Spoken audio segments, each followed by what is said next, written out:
ভোলাম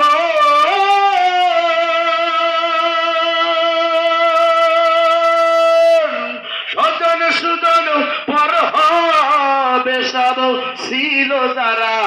আপন রে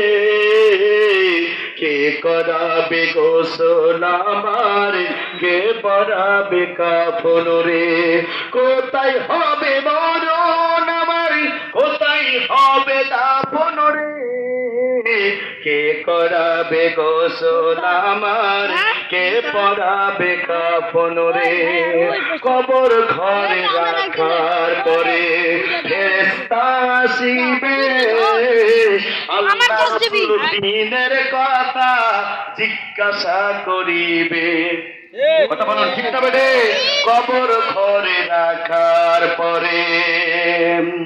ফেরেশতা আসিবে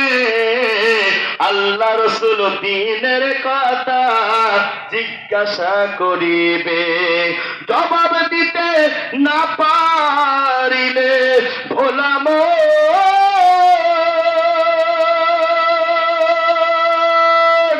জবাব দিতে না পারিলে শুরু হবে কঠিন আযাব রে কে করাবে গোসল আমার কে পরাবে কাফন রে কোথায় হবে মরণ আমার কোথায় হবে দাফন রে কে করাবে গোসল আমার কে পরাবে কাফন রে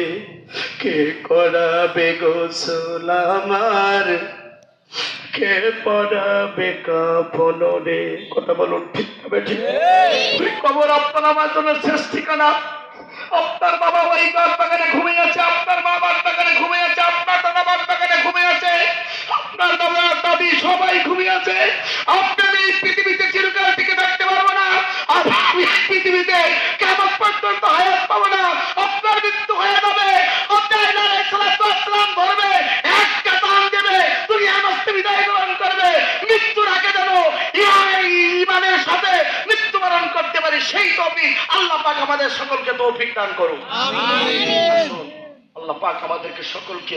দিনের মুজাহিদ হিসাবে আল্লাহর জমিন আল্লাহর সবচেয়ে প্রিয় গোলাম আল্লাহর সবচেয়ে ইমানদার বান্দা আল্লাহর সবচেয়ে প্রিয় গোলাম হয়ে ইমানের পথে ইসলামের পথে ঈমান নিয়ে মৃত্যুবরণ করতে পারি সেই তৌফিক দান করুক সকলের জন্য আমার জন্য দোয়া করবে ইউটিউবে মনোরবির ইসলাম খুলনা লেখে অসংখ্য আলোচনা আছে নাম্বারটাও দেওয়া আছে যদি কারো ভিজিটিং কার্ড লাগে নিয়ে যাবেন সর্বোপরি সকলের কাছে দোয়া চাই